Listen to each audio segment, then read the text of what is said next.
There's a few different places where you can find the firmware updates. When you update the firmware, you're going to want the new CPS, computer programming software, as well. So it's in a zip file, RAR file. Just unzip it, uncompress it, however you got to do.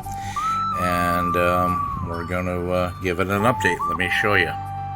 So what will this new firmware do? It'll allow you to change the zone name color. And the factory default, once you do this firmware update, is orange.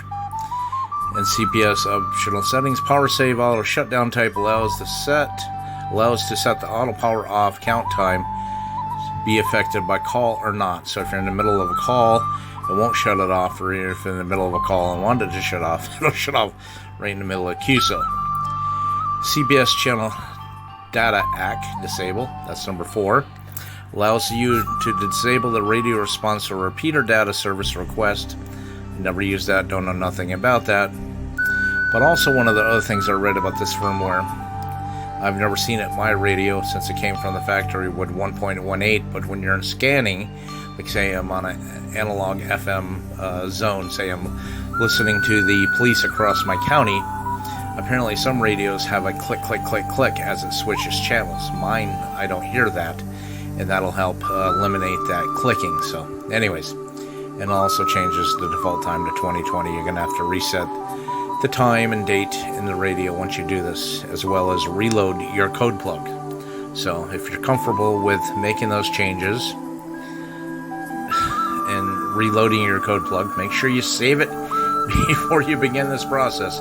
If you haven't saved it and you update the firmware and you lose the firmware or the code plug, it means you're going to have to re-enter your code plug in again or create it from scratch, and we all know how much a headache that is. But the only good thing is that Anytone software, you can create a code plug quicker than any TYT CPS software.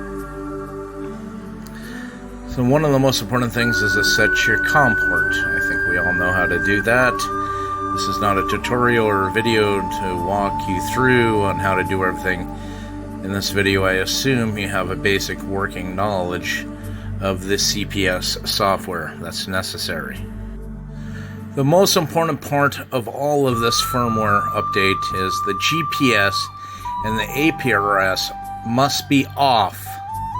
Otherwise, your radio could accidentally go into transmit and end up being defective, bricked, totally wiped out.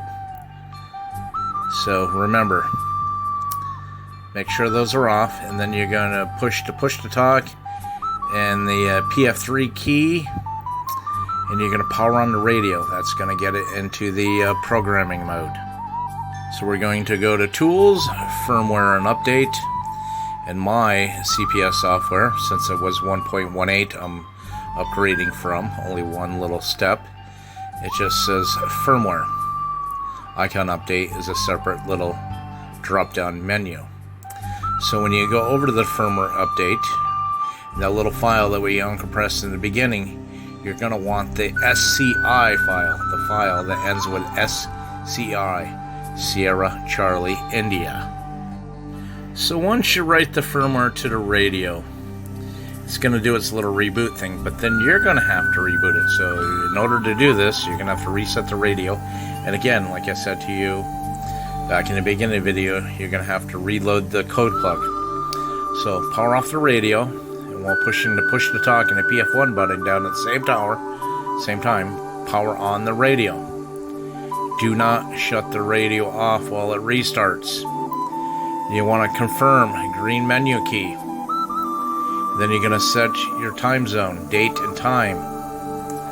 I'm not going to show you how to do that in a video. You should know how to do that if you're familiar with the radio and the CPS software. And then you're going to reload the code plug, and you're going to be good to go. Let me show you what mine ended up like. Upgraded the Anytone 878, the new firmware version 1.19. That gives me the ability to change the, if you see the AA1PR sharp RF, gives me the ability to change those numbers independent of the talk group numbers. So now there's a little more versatility on the screen, but the default with 1.19 is orange, so I changed it back to white. The black on white with a little bit of blue, I think, is the most pleasing. to the eye.